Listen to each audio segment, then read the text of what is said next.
Dear student, आज आपके जो नेक्स्ट लेक्चर रहेगा वो रहेगा कि सेलू का संयोजन। सेलू का संयोजन मुख्य रूप से दो प्रकार के होते हैं। जैसे संधारित्रों का संयोजन पढ़ा था, प्रतिरोधों का संयोजन अभी पढ़ाऊंगा, नेक्स्ट लेक्चर रहेगा।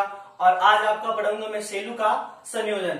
तो जो इन संयोजनों में क्या रहता है, जो अलग अलग होता है उसको साथ में लेके चलना रहता है। तो पहला आपका जो सरणी क्रम सेलू का सरणी क्रम संयोजन क्या रहता है कि देखते हैं सरणी क्रम संयोजन में क्या होता है। मैंने मान लिया मैंने दो सेल ले लिए, इसका नाम विद्युतवाहक बल E1 है, इसे एक आंतरिक प्रतिरोध जोड़ दिया मैंने, उसका नाम दे दिया मैंने R1।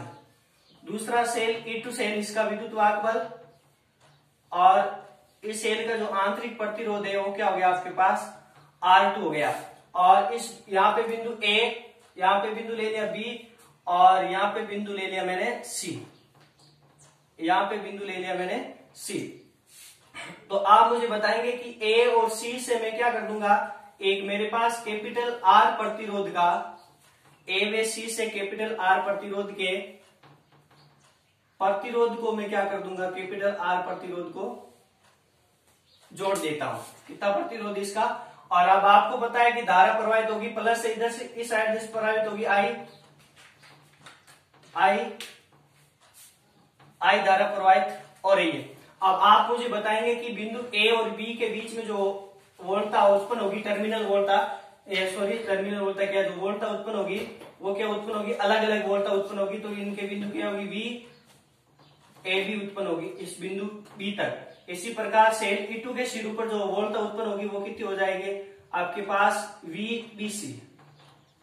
आगे ने बात समझ में कि जो E1 सेल पर जो उत्पन्न वोल्टता वो क्या हो जाएगी, VAB उत्पन्न हो जाती है, और E2 सेल पर जो वोल्टता उत्पन्न होती है वो कितनी हो जाती है, VBC वोल्टता उत्पन्न हो जाती है। तो लिखूंगा कि सेल E1 व E2 के E1 व E2 सेल के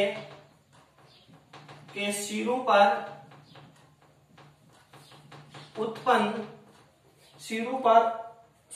टर्मिनल वोल्टता, सिरों पर उत्पन्न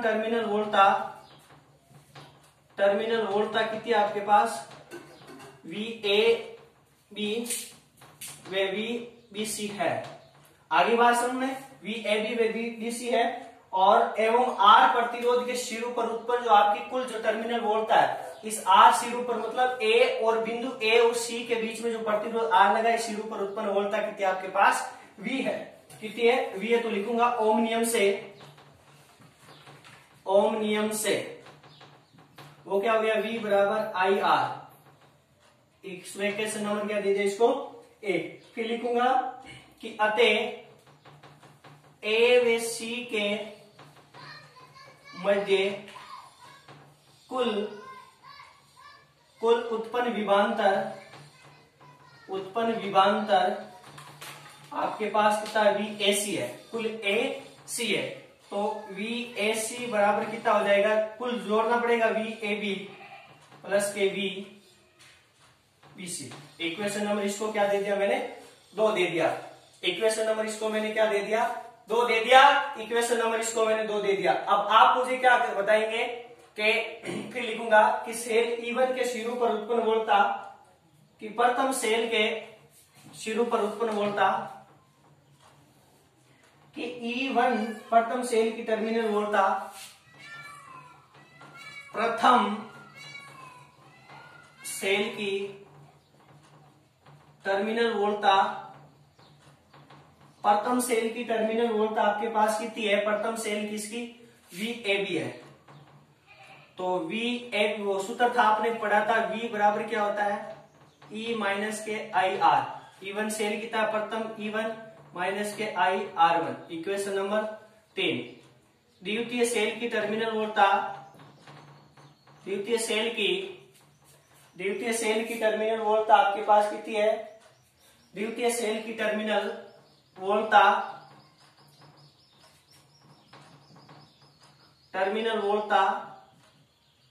कितनी है, VBC है, वो कितनी हो जाएगी E2 माइनस के IR2, क्योंकि आंतरिक प्रतिरोध इस E1 सेल के लिए R1 है और E2 सेल के लिए कितना आपके पास, इक्वेशन नंबर इसको क्या दे दिया मैंने, 4 दे दिया।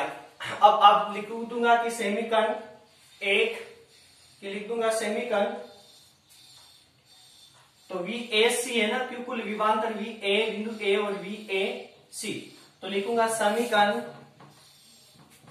1, 3 व 4 से मान 2 में, समीकरण 2 में मान रख दिया। इसमें रख दूंगा समीकरण 2। समीकरण 2 आपके पास VAC का मान IR रखा बराबर VAB का मान रख दिया E1 माइनस के IR1 प्लस के VBC का मान रख दिया समीकरण 4 से E2 माइनस के IR2।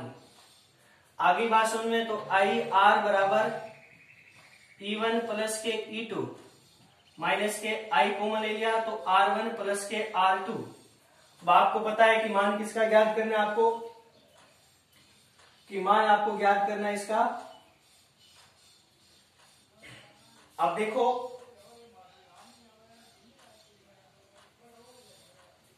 अब इनको पहले कॉमन मतलब एक बार ऐसे करो, IR बराबर E1 प्लस के E2 माइनस के IR1 माइनस के IR2। अब इधर इसको ले लो कि IR माइनस वालों को इधर ले लो, प्लस हो जाएंगे, प्लस के IR1 प्लस के IR2 बराबर E1 प्लस के E2। आगे बात समझ में, माइनस के इधर प्लस में ले लिए। अब मुझे आप बताएं, अब इनमें कॉमन क्या दिखाई दे रहा है आपको, I कॉमन दिखाई दे, तो R प्लस के R1 प्लस के R2 बराबर E1 प्लस के E2। जो अलग अलग मैंने बताया ना कि जो अलग अलग है आपको, कि उसका ही आपको क्या ज्ञात करना है, इनमें जो समान अलग अलग धारा की, इस धारा का मान क्या ज्ञात करना है आपको, तो अलग अलग होता है उसको तो लेके चलना है। विभवांतर का मान, वोल्टा का मान अलग अलग है, उसको लेके चला और धारा का मान ज्ञात कर लिया। तो I बराबर कितना हो गया, E1 प्लस के E2 upon R कोष्टक R1 plus के R2। यही क्या होता है कि सेलू के सरणी क्रम संयोजन का, कि कुल धारा का मान कुल धारा का मान उत्पन्न होता है। आगे से तो यदि सरणी क्रम संयोजन में n से जुड़े हो, कितने से जुड़े हो, n से जुड़े हो, तो E1 प्लस के E2 En तक हो जाता है और Rn तक हो जाएगा, कि प्रतिरोध कितने हो जाएंगे, Rn तक जुड़ जाएंगे। ये था आपके सरणी क्रम सेलू का सरणी क्रम संयोजन का फॉर्मूला। और आगे रहेगा आपके 2 नंबर पर रहते हैं